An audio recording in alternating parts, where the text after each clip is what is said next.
Je m'appelle Simone Delporte, j'ai 102 ans, bientôt 103 le 12 février. Je me porte aussi bien que possible. C'est bon, ça tourne. Bon, bah, c'est parti alors. Voilà. Ok. Bon, on recommence une dernière fois comme ça. Oui, là je tourne. Ok, c'est parti. On va recommencer une dernière fois. Donc, présentez-vous, votre date de naissance, d'où vous venez. Ah oui, d'accord. Voilà. Je m'appelle Simone Delporte, Mhm. j'ai 102 ans. Je suis née le 12 février 1922 à Provins. Ok. Du coup, vous avez grandi où? J'ai grandi ici jusqu'à l'âge de 16 ans. Après, je suis allée à Paris. Je suis rentrée, j'ai fait 1 an d'apprentissage de l'école Samas pour taper à la machine. Et je suis rentrée à la SNCF le 2 août 1942. Ok. Et vous faisiez quoi à la SNCF? Eh bien, on était sur les machines Samas pour faire les comptages voyageurs, les outillages qu'il y avait dans les ateliers, dans les dépôts. Après, je suis allée au bureau des voyages, au boulevard Diderot. Et j'ai pris ma retraite en 1981. Justement, c'était comment Paris à cette époque-là, en 1940, 1942? Ah ben, vous savez, c'était la période de la guerre. En 1942, les bureaux étaient à Bercy râpés et on descendait, il y avait des alertes, on descendait dans les sous-sols. J'avais une frousse terrible. Il y en a qui vous diront qu'ils n'ont pas eu peur, mais moi je peux vous dire que j'avais peur. On manquait un peu de tout. Je vous assure qu'on avait la ligne, hein. On n'avait pas besoin de prendre de régime amaigrissant. La cantine, il y en avait qui avaient. Quand on en avait, on disait oh là là, c'est pas. Eh bien, il y en avait qui disaient t'en veux pas, donne-le-moi, je vais le manger moi. Bon, mais il y avait une bonne ambiance comment je veux dire, de camaraderie. Il y avait une très bonne ambiance. Et avec les Allemands, ça se passait comment? Ben, on n'a pas. Non, ils nous venaient pas trop nous. On n'a pas eu de problème avec eux. Même dans votre vie personnelle, hors du travail? Comment? Même hors du travail, ça se passait bien? Oui, moi j'habitais rue Saint-Lazare, dans le 9e arrondissement. Oui, j'ai pas eu de problème. Sauf quand il y a un avion qui est tombé sur Paris. Alors là, j'avais mis ma chambre parce que ma grande-tante était concierge et j'avais une chambre au 6e. Je vous garantis, quand on a entendu ça, descendu de l'escalier, arrivé en bas de l'escalier, moi je suis resté assis, je ne pouvais plus bouger. On descendait quand il y avait des alertes, il fallait descendre dans les abris. Ça arrivait fréquemment? Ah bah oui, on en a eu pas mal. Quand ils ont bombardé vers boulevard Rochechouart et tout ça, à Noisy-le-Sec, enfin tous les alentours de Paris. Il fallait descendre dans les abris, mais bon. Comment je vous dirais d'autres encore? À la Libération, c'était la joie. Là, on a fait tout Paris. On a quitté les bureaux à Bercy-Râpé. On est venu à pied jusqu'à l'Opéra. On était tellement contents. Il n'y avait pas de métro, mais on était tellement contents que la guerre était terminée. On manquait. Ça s'est passé comment, justement Ah ben, il y avait une ambiance de fête, mais par contre, on manquait de tout. Je me rappelle, on était avec des collègues de bureau, alors ils voulaient prendre une bouteille de vin. Il n'y avait pas de vin, il n'y avait pas de ceci, il n'y avait même pas de jus de fruits, il n'y avait pas grand-chose, quoi. Parce qu'on manquait de tout, les Allemands, ils étaient bien servis, ils nous prenaient tout, puis ils ne nous laissaient pas grand-chose. Il y avait des tickets de rationnement, c'est ça? Ah bah oui, ça oui. Mais enfin, comme mes parents étaient ici, mes parents habitaient ici, là où j'habite maintenant, et ma mère élevait des poules, des lapins, des canards. Alors je venais toutes les semaines et je remportais du ravitaillement. Des œufs, il y avait toujours des œufs, des voisins qui nous donnaient, puis maman avait des poules aussi. Vous êtes né ici en fait? Comment? Vous êtes né, ils étaient, À Provins, je suis né à Provins, ben oui, ici. après, ils sont venus ici, Mes parents habitaient Provins à l'époque. après, ils sont venus ici. Et puis après, mon père a acheté la maison ici. Mais c'était pas comme c'est maintenant, hein. Même là, c'était une grange. Il y avait de la forêt jusqu'à... Vous voyez la buanderie, c'était de la forêt. Et les tickets de rationnement, ça a duré combien de temps? Si vous vous rappelez. Ah, même en 46, on en avait encore, hein. Oh oui, je ne sais même pas si c'était pas plus loin. Et justement, est-ce que, parce que j'avais vu ça, est-ce que quand il y a eu le droit de vote, c'était un peu justement mis de côté, vu qu'il y avait quand même ce manque de nourriture? Comment ça s'est passé justement l'annonce du droit de vote pour les femmes? Quand vous l'avez appris, ça s'est passé comment? Bah, vous savez, moi j'avais 25 ans à l'époque, hein. Et à l'époque, quand on est entré à la SNCF, on n'était qu'auxiliaire. Alors, par contre, il y avait des syndicats déjà à la CGT, mais avec FO. Ils avaient fusionné à l'époque. Après, ils se sont séparés. Et alors, ils nous disaient, faut adhérer, quoi, pour nous permettre d'être titularisés. Alors, on était surtout axé sur l'histoire de titulariser. Alors là, qui dit titularisé, on avait notre carte en permanence, c'était les voyages. Comme on était plusieurs célibataires, on partait le vendredi soir en train. Il n'y avait pas de couchette, parce qu'on ne prenait pas de couchette, on n'en avait pas les moyens. Et bon, on allait faire du ski, on allait en montagne, tout ça. Et on revenait le lundi matin au boulot. Du coup, vous étiez célibataire tout le... Oui, j'ai toujours été célibataire, je ne me suis pas mariée. Oui, je peux pas vous raconter la suite. Ah non, c'est pas la peine. J'étais pas mariée, mais j'étais pas toute seule quand même. Voilà. Et justement, alors comment ça s'est passé quand vous avez appris en 1944 que le général de Gaulle donnait le droit de vote aux femmes? Ah ben moi j'étais très contente. Puis d'abord j'ai toujours eu une admiration pour De Gaulle, moi.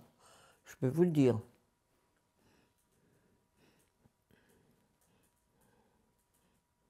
Et vous avez vu ça comment? Dans les journaux ou... Ah ben dans les journaux. Puis il y avait quand même les postes. Moi j'en avais pas, mais il y avait certaines qui avaient des postes. Et puis au bureau, ben, ils nous tenaient au courant un peu.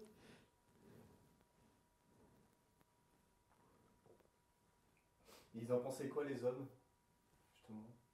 Ah ben, il y en avait qui critiquaient. Ah ben, si les bonnes femmes se mettent à voter, ben, ça va être une belle pagaille. La majorité pensait comme ça? Oh non, pas la majorité. Il y en avait quelques-uns qui disaient ça. Puis il y en avait d'autres qui trouvaient ça normal, qui trouvaient ça très bien qu'on puisse voter.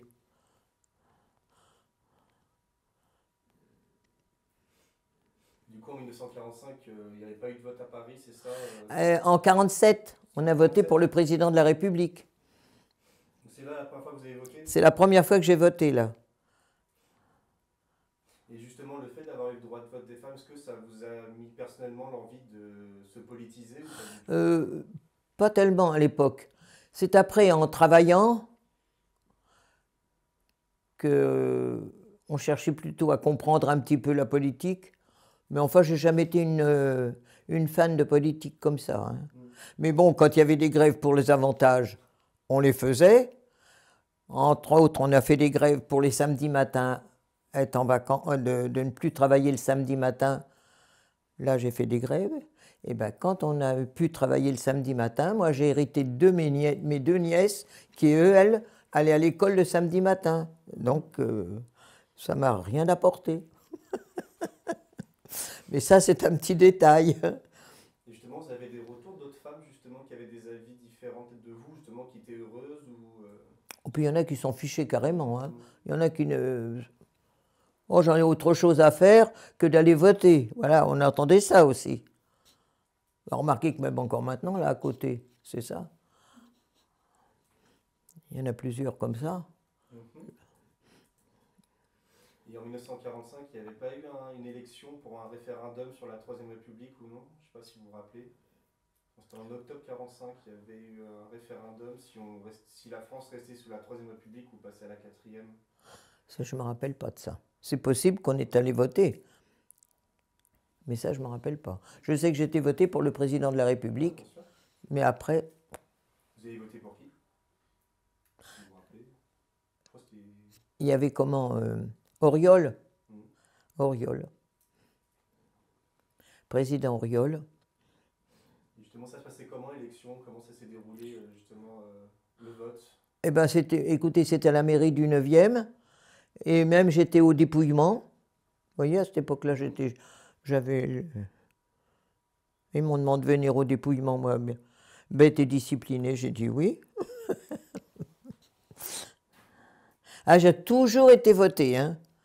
Et vous voyez, même maintenant, bon, avec mes guignols en ce moment, là, je me demande si je vais encore me redéplacer. Et justement, vous avez des discussions politiques avec votre famille ou pas? Ou vous en parlez vraiment pas? C'était juste vos avis personnels? Ah ben, j'ai mes avis Bien personnels. sûr. Et vous en discutiez pas avec des amis ou. Non, non, on évite les politiques, hein, aussi bien en famille, hein. Il y a Yann qui est de gauche, qui est vindicatif. Alors j'ai dit, mais, discute mon grand, discute, moi j'ai mes idées, t'as les tiennes. J'accepte les idées des autres, je ne veux pas dire qu'elles soient bonnes, mais bon. Mais moi, on ne m'influence pas du tout, hein. Voilà. J'ai cru bien faire, j'ai voté pour Macron, j'ai dit, c'est quelqu'un de jeune, au moins ça va changer de tous nos guignols qu'on voit tout le temps. Eh bien, il s'avère qu'en ce moment, j'ai pas tellement eu la vie heureuse, je crois. L'avenir nous le dira, je ne sais pas quand on aura la prochaine fois, hein. On verra. Voilà. Et justement, vous avez un souvenir un peu marquant de 1947 quand vous avez voté ou comment ça s'est déroulé? Enfin, c'est quelque chose qui vous a marqué? Non, c'était très calme. En 1936, j'étais ici, hein. On a entendu parler, c'était à ce moment-là, c'était les croix de feu qu'on appelait, en 1936. Ça, je me rappelle, c'était ici. Il y avait des défilés à Provins même. Oh, puis vous savez, après maintenant. C'est quoi exactement les croix de feu? Eh ben, c'était la droite, quoi. Où il est l'autre monsieur, il est parti? Ah non, il est là. Et vous restez debout, vous ne pouvez pas vous asseoir? Bon, voilà, ben, c'est tout ce que je peux vous dire, moi, mon brave homme.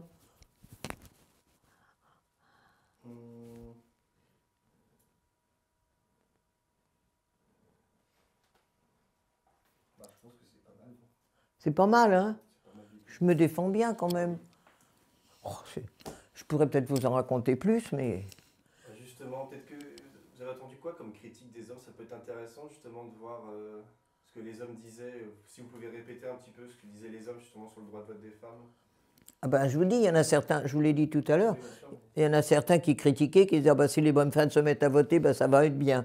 Et puis il y en avait d'autres qui disaient, ben, si, c'est assez normal de leur donner le droit de vote, après tout. Et vous, je dirais, justement, vous qui étiez célibataire, ça a pas eu une mauvaise vision quand vous travaillez ou. Non, pas tellement, non, pas tellement. Seulement maintenant, vous voyez, si un homme vous frôle, on en fait toute une histoire. Ben, vous savez, nous, il y en avait aussi des hommes qui cherchaient bien. Mais bon, on les remettait à leur place et puis c'est bon, hein. Pas de problème à ce moment-là.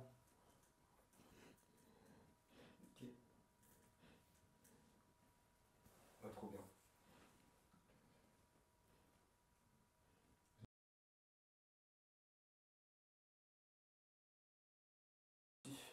Ça marche. Ça tourne. Ça nous a donné un petit plus de supériorité, quoi, de leur dire, ben maintenant on est égal à vous. Mais sans pour ça en faire d'État, hein. Bah, on peut refaire là, justement, on va recommencer la question. Pour vous, le droit de vote des femmes, ça vous a apporté quoi pour vous? Ben, une certaine liberté. Une certaine liberté, puis Il faudrait que juste que vous disiez le droit de vote m'a apporté, juste pour. le droit de vote m'a apporté une certaine liberté et une importance dans la vie politique, si l'on peut dire, dans la vie politique. Après, j'ai plus approfondi la politique, mais au départ... Et justement, dans votre vie politique, j'y pense, vous avez fait d'autres actions justement politiques au cours de votre vie ou pas? Ah non, Non, vous êtes non. pas politiquement, quoi. Non, comme action, nous, à la SNCF, il y avait les œuvres. Oui. Il y avait le préventorium, il y avait le sanatorium. Moi, je fais partie de ça. Il y avait même aussi l'UAICF, Union artistique et intellectuelle des cheminots français. Hein. Ah, j'étais au conseil municipal de Sainte-Colombe maintenant. Oh bah oui, mais j'étais plus vieille là déjà. Hein. Non, mais à cette époque-là, à la SNCF, on s'occupait beaucoup des œuvres, quoi. Ah ben oui, au fait, je pensais même plus. À Sainte-Colombe, j'ai fait quand même 2 mandats. On peut quand même dire que vous avez eu une vie d'engagement. Oh, ouais, un peu légère, hein. Légère, hein. Par rapport à d'autres personnes. Ah oui, j'ai quand même participé, j'étais au courant, même maintenant. J'aime bien écouter mes informations. Vous pourriez justement nous parler un petit peu là, justement de comment c'était un peu la vie avec le rationnement, parce que je trouve ça intéressant. Ah, c'était pénible, hein, le rationnement. C'était pénible. 200 grammes de pain. Maintenant, on peut vous supprimer le pain. Maintenant, on n'a même plus envie d'en manger du pain. Et vous vous souvenez comment les Allemands ils sont partis? Ah oui, oui, on les a vus se débiner. Hein, vite. Et ben, on était ici, j'étais ici. Mon père, on avait des petits cousins qui restaient ici parce que à la campagne, on avait plus de quoi à manger. Et ils ont attendu. Alors mon père part avec les 2 gamins jusque chez la maison Fouquet, là-bas au bout. Ils ont cru que c'était les Américains qui arrivaient, je pense bien. C'était les Allemands qui fichaient le camp. Alors ils sont vite rentrés parce qu'ils se sont dit si jamais ils nous fichent un mauvais coup. Oui, ils ont passé sur la route de Sainte-Colombe, là, hein, quand ils sont partis. À Paris, ben oui, moi, à Paris, quand on a... Quand il y a eu le De Gaulle qui est arrivé, là, qui est rentré dans Paris. Oui, j'ai vu tout ça.